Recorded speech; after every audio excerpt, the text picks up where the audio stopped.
वैसे सत्ता है, सत्ता के अंदर हम नहीं चाहते कि भाई कांग्रेस भी परमानेंट रहे, लेकिन सत्ता बदलती रहनी चाहिए। हर 5 साल बाद के अंदर विपक्ष मजबूत होना चाहिए। लोकतंत्र का महत्व ही तभी है जब विपक्ष मजबूत हो। अगर विपक्ष मजबूत नहीं है तो वो मनमानी करेंगे, मनमानी कानून लेके आएंगे। कि जैसे बीजेपी सरकार है या एनडीए की तरफ से अगर बात करें तो उन्होंने अग्निवीर एक योजना चलाई थी जिसका युवाओं में काफ़ी विरोध किया जा रहा है, उसके बारे में आप क्या कहना चाहते हो?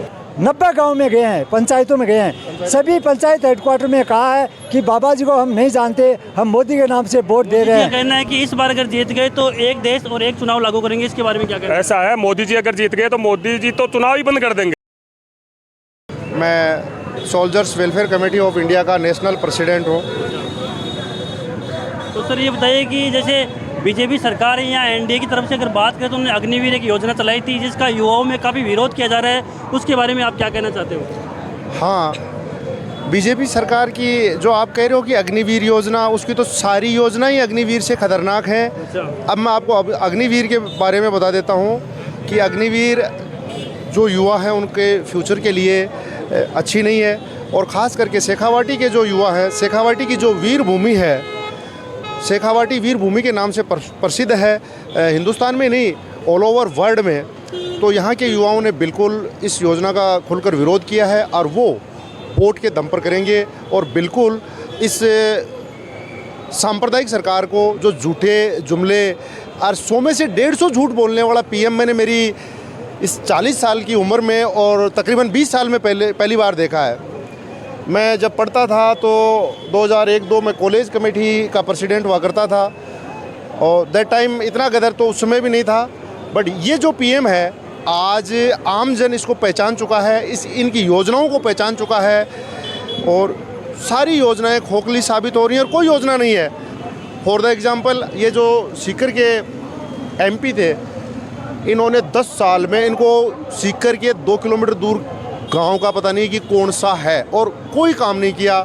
मैक्सिमम हम पंचायत हेडक्वार्टर्स पर गए हैं और वहाँ हमने देखा, पूछा, जाना लोगों से कि बाबा जी ने कई जगह तो ऐसा है कि 1 लाख रुपए की घोषणा की थी, 10 साल में वो 1 लाख रुपए देने भी नहीं आए। किस नाम से? बोला गौशाला के नाम से। और ये तो बहुत बड़ा भक्त हुआ बैठा है। तो ऐसे लोगों को सीकर की जनता ने नकार दिया है। इंडिया अलायंस के संयुक्त उम्मीदवार कॉमरेड अमराराम जी को यहाँ की जनता भारी बहुमत से विजित करके और दिल्ली संसद में भेजेगी। जय हिंद, जय भारत।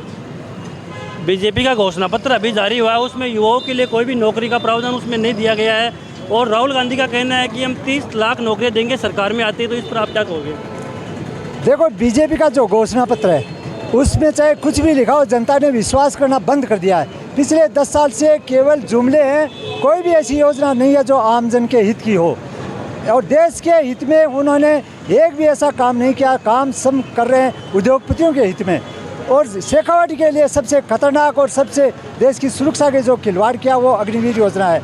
और दूसरा जो हमारे लिए फौजियों के लिए OROP की उन्होंने घोषणा की थी, OROP में बहुत सी विसंगतियाँ छोड़ दी हैं। उन्होंने 3% ऑफिसर्स हैं, उनको 97% बजट दे दिया। बाकी हमारे 97% सैनिक हैं, उनकी जो सुविधाएं हैं उनमें कटौतियाँ की हैं। हम शेखावाटी के सभी नौजवान पूर्व सैनिक इसका विरोध करते हैं और उसका जो बीजेपी का घोषणा पत्र है उनको हम बिल्कुल नकारते हैं। उसमें आम जन के, किसान के, युवा के लिए, महिलाओं के लिए कोई भी ऐसी सुविधा या ऐसी योजना नहीं है जो देश हित में और जनहित में हो। नरेंद्र मोदी जी के सामने विपक्ष में आप ऐसा कौन सा नेता है जो पीएम बनने के जो है उम्मीदवार हैं?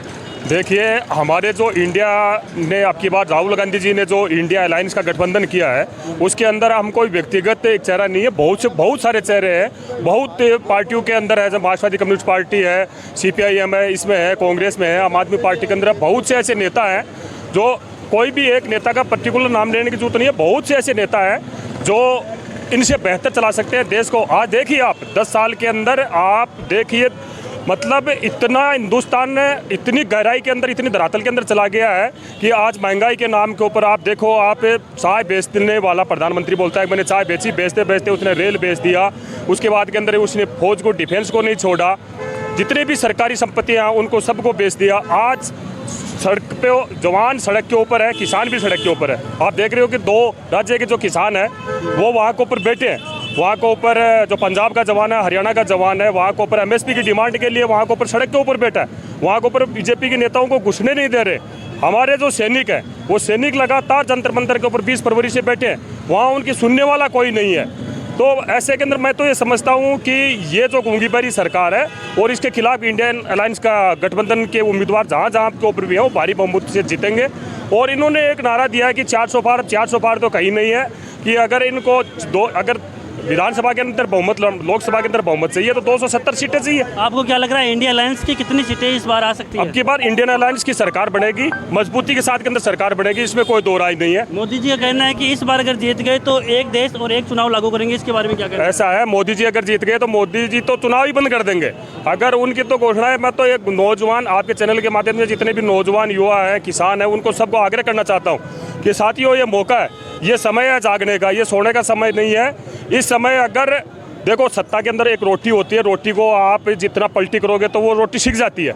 वैसे ही सत्ता है, सत्ता के अंदर हम नहीं चाहते कि भाई कांग्रेस भी परमानेंट रहे, लेकिन सत्ता बदलती रहनी चाहिए। हर 5 साल बाद के अंदर विपक्ष मजबूत होना चाहिए। लोकतंत्र का महत्व ही तभी है जब विपक्ष मजबूत हो। अगर विपक्ष मजबूत नहीं है तो वो मनमानी करेंगे, मनमानी कानून लेके आएंगे। जैसे पहले बिजली का कानून लेके आए, उससे पहले जमीन अधिग्रहण का कानून लेके आए, अभी बिजली का कानून लेके आए। बहुत से ऐसे कानून लेके आने के चक्कर में ताकि इसको खेती किसानी को खत्म किया जा सके। और यहाँ के ऊपर नौजवान है, उनको शिक्षा नहीं मिले, रोजगार नहीं मिले, शिक्षित मिलेगा तो जवान उस सरकार से सवाल करेगा। अभी सीकर में एक विशाल रैली हुई, तो कितने वोटों से जीतने के चांस जो अमरा राम जी के लग रहे हैं? देखिए सीकर के अंदर तो एक माहौल सा बन गया है। ये तो चुनाव है, ये बलराम जाखड़ वाला सा चुनाव हो गया। मतलब अब की बार ऐसा लग रहा है हमारे को कि अमरा राम जी चुनाव नहीं लड़ रहे, जनता चुनाव लड़ रही है।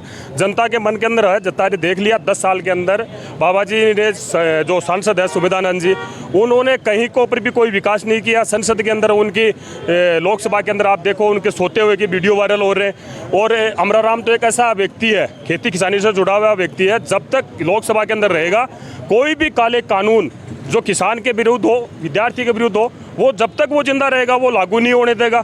और अमरा राम एक ऐसा शख्स है जिसको हम जन्म से जानते हैं, जब से मैं पैदा हुआ हूँ हम तब से हम अमरा राम जी को जानते हैं। इन्होंने चाहे कॉलेज में लड़ाई हो, 13 महीने हो, 3 दिन हो, 13 दिन हो, शाहजहाँपुर आंदोलन का मैं खुद साक्षी हूँ। हमारी पूरी टीम वहाँ के ऊपर गई थी। 13 महीने लगातार ये नेता वहाँ को ऊपर सड़क के ऊपर टेंट के अंदर किसानों के साथ के अंदर सोया। बीजेपी का आप एक भी नेता बता दीजिए, 13 महीने तो छोड़ो, 13 दिन छोड़ो, आप मतलब 13 घंटे भी किसी ने नहीं बिताए। अगर वो कानून लागू हो जाते आज शायद आज आप और हम, हमारी ज़मीन नहीं रहती और हमारा कोई अस्तित्व नहीं रहता। मैं पिछले 50 साल हूँ, मेरी याद है, या तो देवीलाल जी का और जाखड़ साहब का चुनाव हुआ था, उसके बाद में जो आज चुनाव युवाओं में जोश है वो कॉमरेड अमरा राम जी के लिए है, जो इंडिया गठबंधन के संयुक्त उम्मीदवार हैं और लाखों वोटों से जीतने का ये भीड़ है, इसने साबित कर दिया है। पिछले 10 साल से बीजेपी सरकार, यहाँ आप बोल सकते हैं एनडीए जो है राजस्थान से 25 की 25 सीटें जीत रही है। इस बार कितना लग रहा है कि इंडिया गठबंधन वो कितनी सीट जीत सकती है? यहाँ की जनता ने, लुभावने जो वादे थे बीजेपी के, उनमें आकर उनको लगातार वोट दिए, लेकिन 10 साल से सीकर में सांसद गांव तक नहीं जानता किसी का। और किसी भी गांव में, हम 190 गांव में गए हैं, पंचायतों में गए हैं, सभी पंचायत हेडक्वार्टर में कहा है कि बाबा जी को हम नहीं जानते, हम मोदी के नाम से वोट दे रहे हैं। लेकिन अब की बार हम सीकर के अमरा राम को वोट देंगे। और सीकर की जनता जो है चुनाव वो लड़ रही है, किसी पार्टी विशेष का चुनाव नहीं है। सब लोग कह रहे हैं ये सीकर का लाल पिछले 45 साल से किसानों की लड़ाई लड़ता आया है और ये एक सुंदर मौका आया। ऑल इंडिया अलायंस ने बहुत सुंदर उम्मीदवार, संघर्षशील उम्मीदवार दिया है, हम इसको संसद में भेजेंगे, ये कसम खा ली है सीकर की।